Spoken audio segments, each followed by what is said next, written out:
Are you sure that your life is heading in the right direction? Hello and welcome to another gospel service. A year on since lockdown, we're still here on video. We're obviously not allowed in the schools at the moment.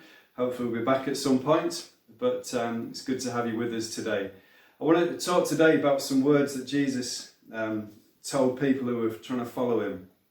He says this in Matthew's Gospel in chapter 7. He says, "Enter by the narrow gate, for the gate is wide and the way is easy that leads to destruction, and those who enter by it are many.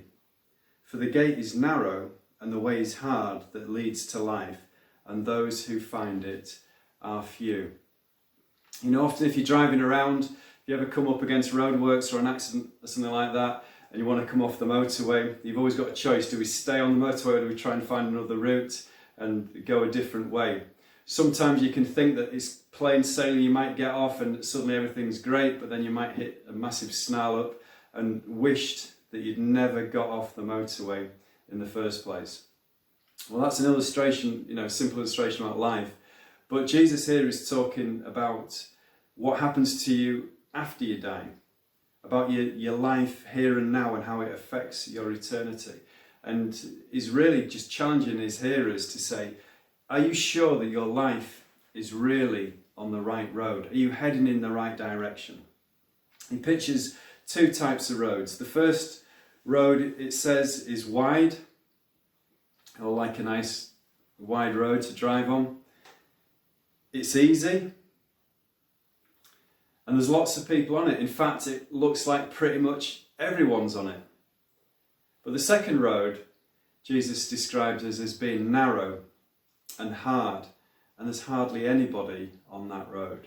So if I asked you which of those two roads would you rather be on, I'm sure all of us would say the first. Who doesn't want to be on a big wide road that's easy and everyone's on and it's fun, we're all going in the same direction, it's wonderful. But Jesus challenges his hearers and he says, it's not about the journey that's the important thing. The important thing is the destination. So if I was to ask you the question again and say, if the first road is the road that leads to destruction, but the second road is the road that leads to life, which road would you rather be on now? I don't think many people would want to end up with destruction, but people will be looking for life. So when Jesus talks about destruction, he's not just saying that, at the end of our lives, then we're just completely, that's it, we just die. The Bible never uses that kind of mindset. There's a lot of people who are hopeful perhaps that, there won't be any judgment, there won't be any consequences, I'll just live my life and then I'll die and that'll be it. But destruction in the Bible isn't talking about that, because it's talking about us as human beings existing for eternity.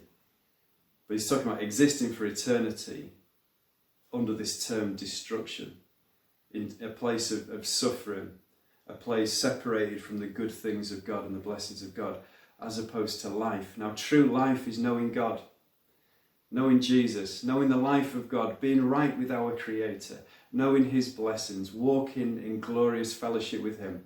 So for the person who follows Christ, who follows Jesus, they can expect life at the end of their life, that they don't die, they won't face destruction, but God's forgiven them, he's restored them, he's healed them, and they will dwell with him forever in paradise. So which road do you want to be on? The road that Jesus talks about is hard and it's narrow, and there's few on it. If you truly follow Jesus, it can be a lonely place. It can, a lot of people can mock you and ridicule you and say, what are you doing that for? You feel like you're on your own. There are times when you feel like you're on your own. It can be a hard place to walk, to follow Jesus. All your friends might be doing a certain thing, or all people at work are doing a certain thing, but you just know in your conscience that it's wrong, that God says, when you read the Bible, that you shouldn't be doing these things.